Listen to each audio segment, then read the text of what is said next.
በስመ አብ ወወልድ ወመንፈስ ቅዱስ አሐዱ አምላክ አሜን። አቤቱ የሰራዊት ጌታ እግዚአብሔር አምላካችን ሆይ በእድሜያችን ላይ ጨምረን ይህችን ጊዜ ባርከህ ቀድሰህ ስለሰጠኸን በደላሎችና መተላለፋችን ስላልቆጠርብን እናመሰግንሃለን። ቀሪ ጊዜያችንን ባርከህ ቀድሰህ ትሰጠን ዘንድ ዘመናችንን ትባርክልን ዘንድ እንለምንሃለን።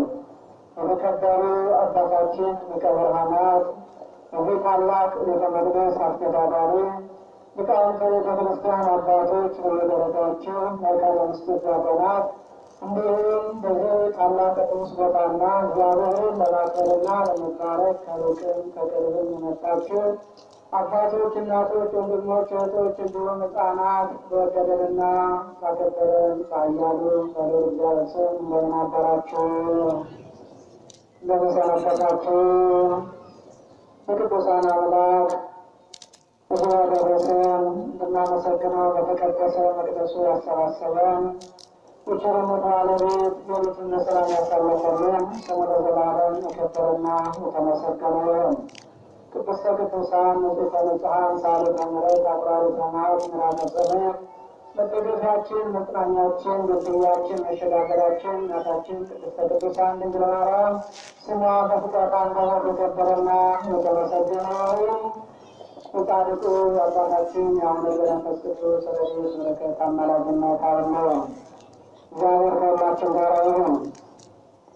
ከፍታችኋል እንዴ? እንኳን አደረሳችሁ። ምን ብላችሁ አመስግኑ።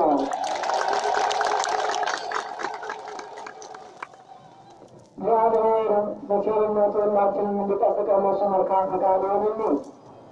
በቤተ መቅደሱ ስንመጣ ደስተኛ ሆነን ነው። እግዚአብሔር መጸለይ እንጸልያለን። እግዚአብሔር ጸሎታችንን እናቀርባለን። ጩኸታችንን ለእሱ ቃላችንን ድምፃችንን እናሰማለን።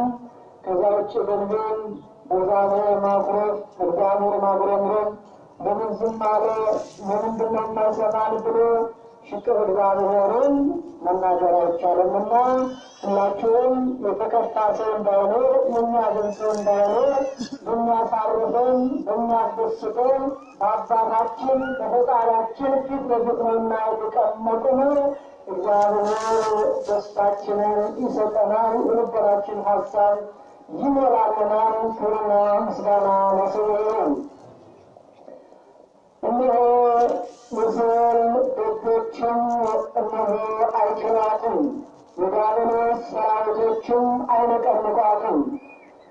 በማቴዎስ ወንጌል ምዕራፍ 16 ከቁጥር 18 ላይ የምናገኘው ኃይለ ቃል ነው።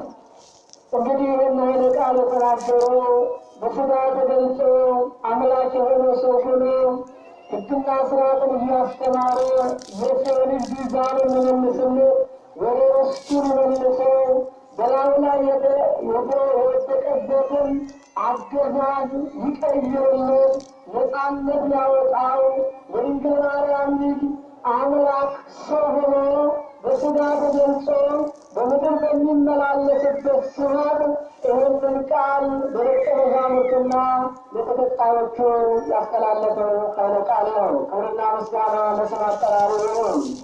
እንግዲህ የሲኦል ወታደሮች ወይም የዲያብሎስ ሰራዊቶች አይችሏትም ነው ያለው።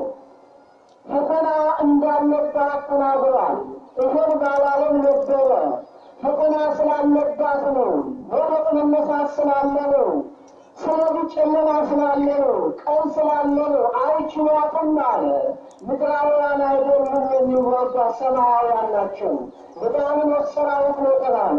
ረቂቃን ናቸው የማይሞቱ ከክብራቸው የተዋረዱ ነገር ግን የማይሞቱ ብርሃን የሌላቸው ነገር ግን በጨለማ የሚኖሩ ረቂቃን የሆኑ እኛ የማናያቸው እኛ የማንመለከታቸው የሲኦል የዲያብሎስ ሰራዊት አይችሏትም አለ። ስለ ቅድስት ቤተ ክርስቲያን መድኃኔዓለም ሲናገር ነው። ክብርና ምስጋና ለስሙ አጠራሩ ይሁን። የፊልጵስዩስ ቄሳርያ ጌታ ኢየሱስ ክርስቶስ ሐዋርያትን ሰብስቦ እነሆ ጥያቄ ከጠየቃቸው በኋላ ይህንን ቃል አስተላልፎላቸዋል። አንተ ጴጥሮስ አንተ መሰረት ነህ አለው። ጴጥሮስ ማለት መሰረት ማለት ነው። የማትነቃነቅ መሰረት ነህ። ባዕረር ጎርፍ ይመጣ የማያነቃንቅ አንተ መሰረት ነህ። አንተ ላይም ቤተ ክርስቲያንን እሠራታለሁ። የዲያብሎስ ወታደሮች ቢዋጓት እንኳን አይችሏትም አለ። ክብርና ምስጋና ለስሙ አጠራሩ ይሁን። አይችሏትም ነው ያለው። አይችሏትም፣ ያነቃንቋት ይችላሉ፣ ግን አትወድቅም። ስለዚህ ጌታ ኢየሱስ ክርስቶስ በዓለት ላይ ነው። አንተ ዓለት ነው ያለው። ስለዚህ ክርስትና ዓለት ነው። ክርስትና መሰረት ነው። ሊነቃነቅ የማይችል ከምድር እስከ ሰማይ የሚደርስ ዓለት፣ ምንም ቢመጣ እነሆ ወደ ኋላ የማይል በሁሉ ነገር ጸንቶ የሚኖር ከሚግባውና መድኃኔዓለም በማቴዎስ ወንጌል ምዕራፍ 7 ቁጥር 24 ላይ ጌታ ኢየሱስ ክርስቶስ ለሚጠሩትና ስሙን ለሚያመሰግኑት ወንድ አንደበታቸው ብቻ ለሚጠሩት እንዲህ ያለ ቃል አስተላለፈላቸው። ለምን ጌታ ሆይ ጌታ እያላችሁ ትጠሩኛላችሁ? የምላችሁን ነገር ያዘዝኋችሁን ነገር አትሰሩምን?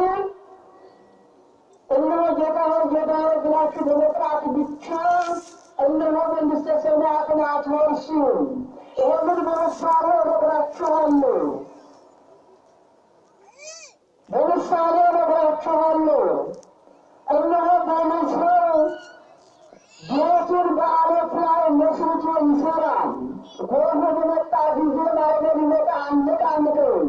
ሞኝ ሰው ግን ቤቱን በአሸዋ ላይ ይሠራል። ነፋስ ጎርፍ በመጣ ጊዜ ጠራርጎ ይወስደዋል ይላል።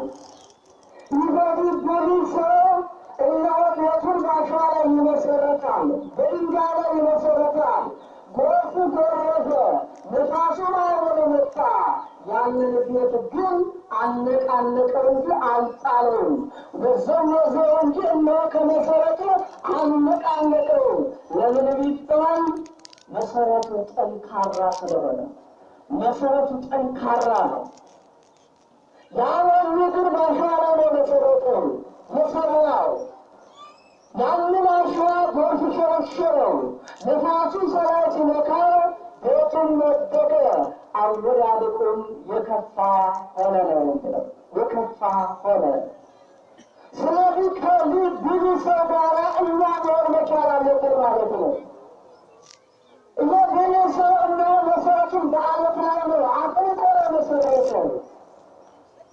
ክርስቲያን ጣፋጭነታችን ወይም እነሆ ክርስትና የሚጣፍጠው ከመከራ ጋር ሲሆን ነው። ያለ መከራ ክርስትና አልጫ ነው የሚሆነው። መከራ ሲኖር ክርስትና ይጣፍጣል።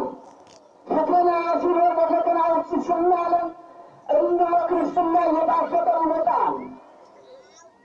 በዛሬ 2000 ዓመት የ700 ዓመት ዘመነ ሰማዕታትን ዘመነ ሐዋርያትን እያነሳን ብቻ የነሱን ታሪክ እየተናገረ ብቻ መዝለቅ የለብንም።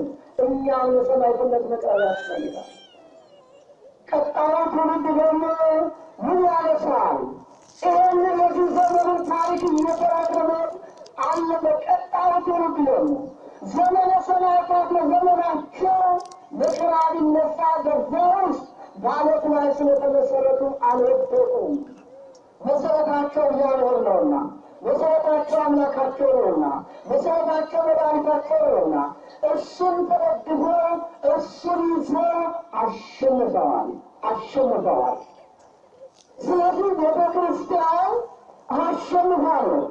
ቤተ ክርስቲያን ትወዛወዛለች እንጂ ነገር ግን አትወድቅም። አይዟችሁ፣ አትፍሩ፣ በርቱ፣ ጽኑ። መሠረት ሊኖረን ይገባል። ምርቱና ገለባው በነፋስ ካልተለዩ በምን ይለያል? በምን ይለያል? እኔም አስተማሪ አንተም አስተማሪ፣ እኔም ክርስቲያን አንቺም ክርስቲያን። እንግዲህ በምንድን ነው ሊለይ የሚችለው? እኔ ወርቅ አንተ ወርቅ ከሆነ በምን ይለያል? ወርቁ የሚለየው የግድ ምን ያስፈልገዋል? እሳት ውስጥ መግባት አለበት። መዳምነቱን ይዞ ይወጣል፣ ወርቃቅነቱን ይዞ ይወጣል። ስለዚህ ክርስትና ካልተፈተነ ክርስትናነቱ እኮ አይታወቅም። የትኛን እንድንነቃ ነው እግዚአብሔር ልጆች፣ የትኛን እንድንነቃ። ቤተክርስቲያን እቺ ብቻ አይደለችም። ሐዋርያው ቅዱስ ጳውሎስ በቆሮንቶስ ምዕራፍ 3 ቁጥር 16 ላይ እናንተ እያንዳንዳችሁ የእግዚአብሔር ቤተ መቅደሶች ናችሁ ያለ። እናንተ እያንዳንዳችሁ። ታላቁ ቤተ መቅደስ የሰው ልጅ ነው። ታላቁ ቤተ መቅደስ አንተ ነህ፣ አንቺ ነው። የእግዚአብሔር የሠራው ቤተ መቅደስ እኛ ነን፣ የሰው ልጅ ነው። ይህንን ሕንፃ ሰው ነው ሠራው። እግዚአብሔር በሠራው ሕንፃ ውስጥ የምንመለከው እግዚአብሔር ነው። እግዚአብሔር ቤተ መቅደስ ውስጥ ሐሰት መናገር አያስፈልግም። እግዚአብሔር ቤተ መቅደስ ውስጥ ውሸት አያስፈልግም። እግዚአብሔር ቤተ መቅደስ ውስጥ ቂምና ተንኮል አያስፈልግም። እያንዳንዳችን በእግዚአብሔር ቤተ መቅደስ ውስጥ አካላችን ውስጥ እንዴት ያለ ነው የምናቀርበው? ምክንያቱም ራሳችንን መጠበቅ ያስፈልጋል። የእግዚአብሔርን ቤተ መቅደስ እንዴት አድርገን መያዝ ነው? ልባችንን ተሸክመዋል። ክርስቶስን ነው ወይስ ማንን ነው? ልባችን ምን ያስባል? ስለ እግዚአብሔር ነው ወይስ ማንን ነው? በእግዚአብሔር ቤተ መቅደስ ውስጥ ቂም አይቀመጥም። በእግዚአብሔር ቤተ መቅደስ ውስጥ ቆሻሻ አይቀመጥም። በእግዚአብሔር ቤተ መቅደስ ውስጥ የሚቀመጠው መልካም ነገር ነው። ስለዚህ እያንዳንዳችን የእግዚአብሔር ቤተ መቅደሶች ነው። ከእግዚአብሔር ቤተ መቅደስ የሚወጣው ቃል እግዚአብሔር ነው።